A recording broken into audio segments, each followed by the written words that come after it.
Bismillahirrahmanirrahim. Assalamualaikum warahmatullahi wabarakatuh. Alhamdulillah bertemu lagi kita hari ini dalam pelajaran hadis tahun 2 bersama dengan Ustazah Fatin.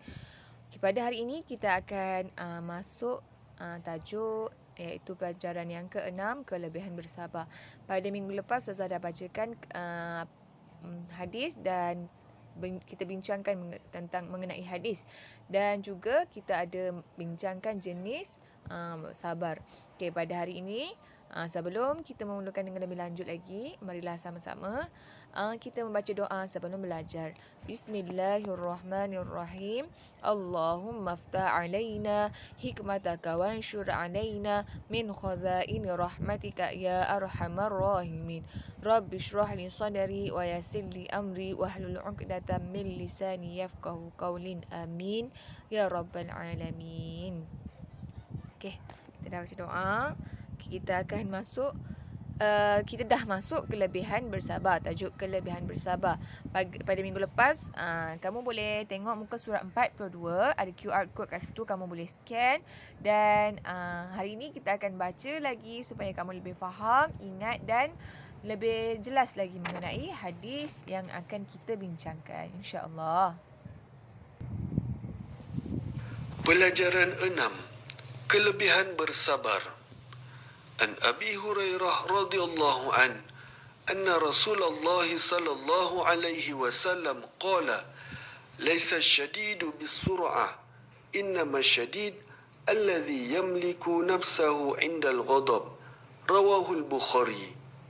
Maksudnya, daripada Abu Hurairah radhiyallahu an, dia berkata, sesungguhnya Rasulullah sallallahu alaihi wasallam telah bersabda, orang yang paling gagah bukanlah yang paling kuat berlawan, tetapi orang yang paling gagah adalah orang yang dapat menguasai dirinya ketika sedang marah. Riwayat Al-Bukhari. Okey, begitulah yang dibacakan tadi kan. Okey, maksud hadis ni dia mengatakan orang yang paling gagah bukanlah orang yang paling kuat berlawan. Bergusti kan.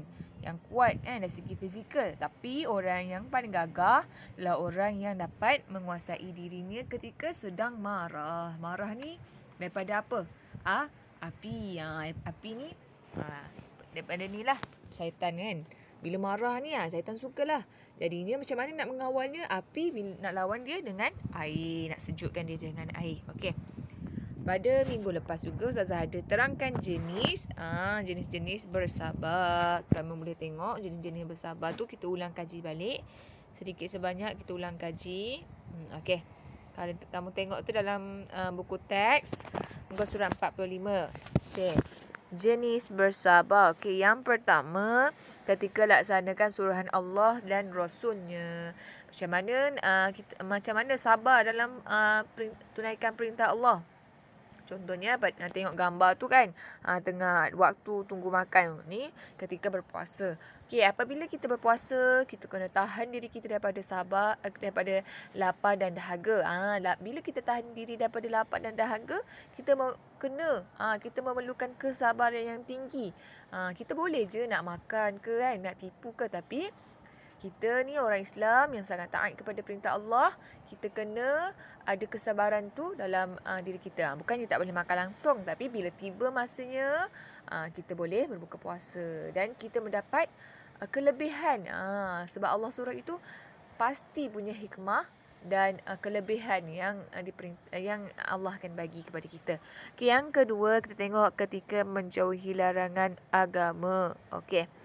Contohnya kat situ kan kedai judi. Bila berjudi ni orang kata kalau nasib baik dapat duit kan, dapat duit yang berlipat kali ganda. Mesti seronok kan. Tapi dalam ketika menjauhi larangan Allah ni, agama ni, kita kena orang kata sabar, kena didik diri kita supaya diri kita ni menjauh daripada larangan Allah Subhanahu Wa Taala. Kita jauh daripada larangan Allah supaya Allah kata tidak boleh berjudi, tidak boleh makan makanan yang haram kan, seperti khinzir, seperti arak, seperti dan lain-lain lagi lah makanan yang haram. Nampak macam sedap, tapi Allah kata tak boleh. Jadi kita kena tanamkan kesabaran dalam diri kita supaya dapat menjauh daripada larangan agama. Okey, dan seterusnya ketika ditimpa ujian dalam kehidupan. Ada orang bila ditimpa ujian dalam kehidupan, dia semakin bersabar, dia semakin dekat dengan Allah.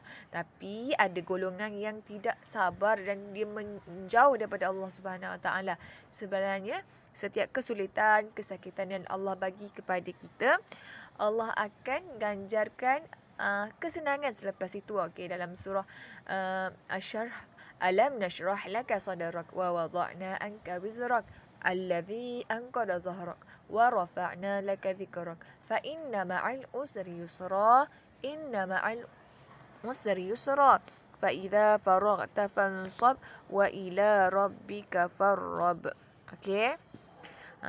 Allah kata 2 kali, setiap kesusahan pasti ada kesenangan, setiap kesusahan pasti ada kesenangan. Okey. Wallahu alam. Ni tajuk minggu lepas Ustazah dah huraikan. Okey, pada hari ini kita akan masuk kelebihan.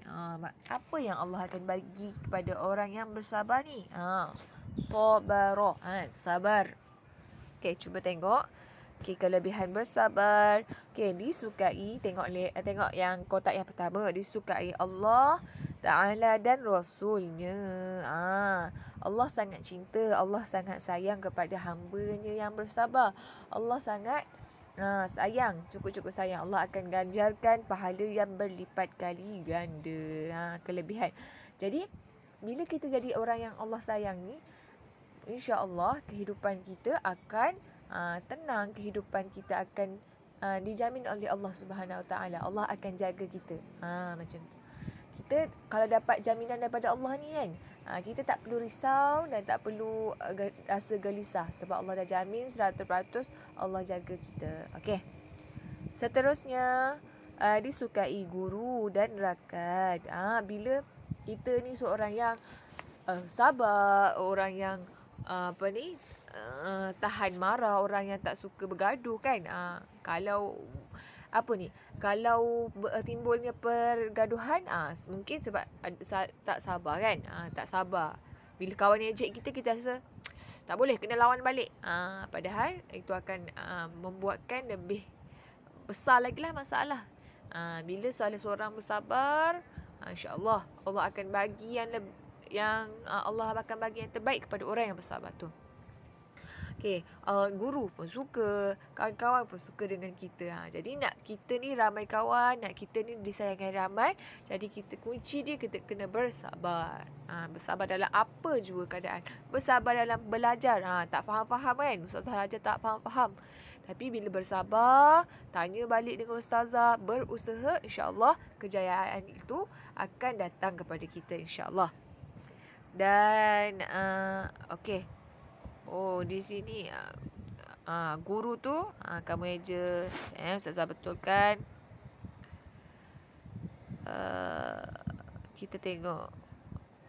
Okey, Ustazah betulkan yang ejaan tu, ejaan guru. Ni, ejaan guru ni kawau garawau. Ustazah letak kat laptop. Huruf tu dah betul lah, tapi bila masuk kat dalam handphone ni dah jadi lain kan. Okay, tak apa. Rakan ni pun sama kamu kena sambungkan rakan. Okey. Seterusnya kamu boleh tengok yang last kali. Ni pun sama, dia bila masuk kat dalam handphone Ustazah dia jadi lain. Dia lain pula Ni banyak pula titik. Ni hidup menjadi tenang. Hidup kita akan menjadi tenang. Okay, apabila kita kita bersikap sabar dan mak ayah kita ni bukan seorang yang pemarah.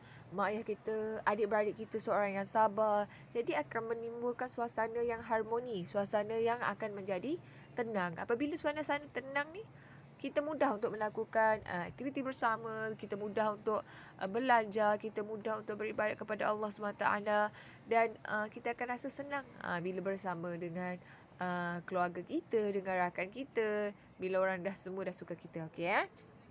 Wallahu alam. Ustazah hari ni kita dah masuk kelebihan bersabar. Jadi kamu boleh buka buku aktiviti, kamu boleh tengok buku aktiviti pada muka surat. Okey, saya tengok dulu. Kamu boleh tengok buku aktiviti pada muka surat 37. Suaikan gambar dengan bahagian sabar yang sesuai. Okey, kamu sesuaikan dan kamu boleh buka surat 38. Kamu tuliskan jawapan yang betul. Kelebihan bersabar. Yang mana kelebihan bersabar kamu masukkan dalam kotak di bawah. Okey, wallahu alam. Assalamualaikum warahmatullahi